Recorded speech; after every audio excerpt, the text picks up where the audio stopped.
Hey, happy Thursday, everybody.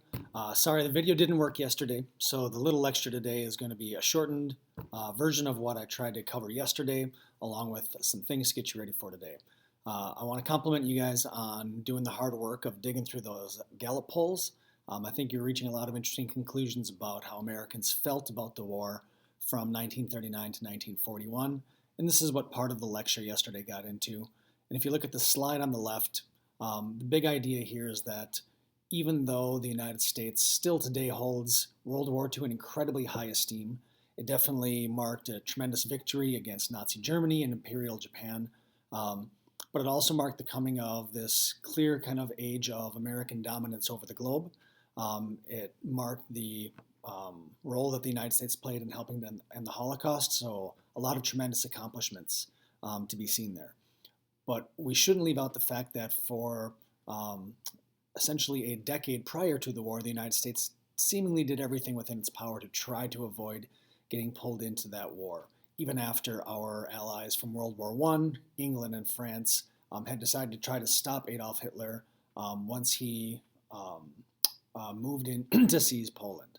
So that's what it was trying to get at yesterday. So again, good job. What I do want to make sure I spend a little bit of time on is this question of, well, why was there so much opposition to us entering World War II? And I think you have to go back to World War I. Again, keeping in mind that the purpose of World War I, at least according to President Woodrow Wilson, was this was to be a war to end all wars, a war to spread democracy. And even though it was a clear military victory, those goals were definitely not achieved by the war. In the 1930s, Congress, fearing the coming of another European war, formed the WWII Committee, which investigated the role of munitions makers in the 1920s and 30s and actively working to thwart international arms agreements, in some cases fomenting conflicts between and within nations, and in fact, in some cases, encouraging these international conflicts to drive their profits. This was a big concern coming out of World War I, and thinking back to the spark that finally brought the United States into the war, along with the Zimmermann telegram, you had the German U-boats continuing to sink American merchant ships. And again, what the ships were bringing over to Europe were largely munitions for England and France to fight in the war. So one of the lessons that Americans of the 20s and 30s took out of World War I is that if the United States doesn't supply one side or the other in a war, then it's less likely to pull us into a war that we did not think was in our national interest. So that was one of the big lessons pulled out of World War I.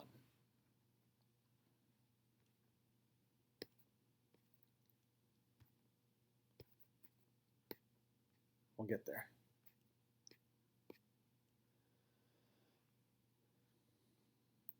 I have to, of course, take a little time for some political cartoons. The artwork that you see on the slide, hopefully it looks familiar to you if you've ever been read to as a kid.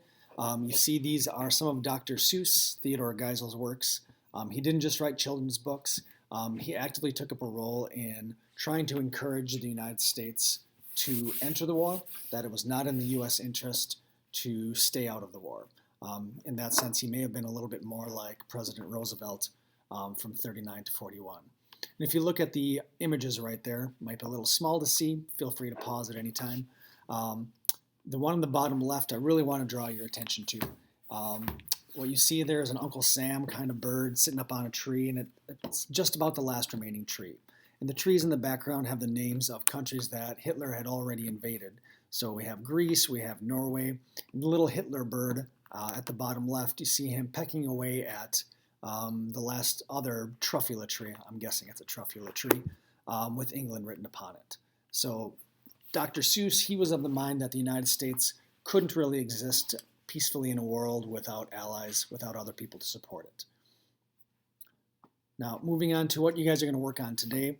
You should have read chapter 25.2 through 4, taken the little quiz.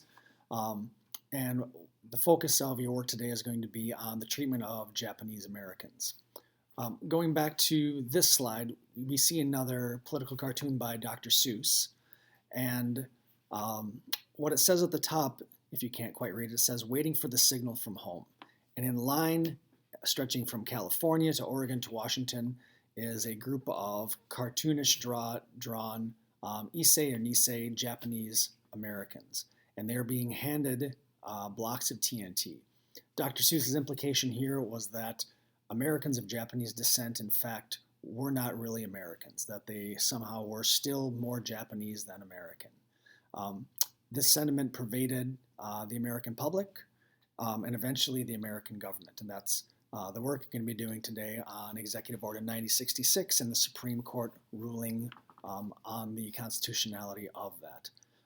Before we move off of Dr. Seuss, I'm hoping that you're also familiar with this book, Horton Hears a Who. This was written in 1954, and Dr. Seuss dedicated it to his great friend Mitsugi Nakamura of Kyoto, Japan.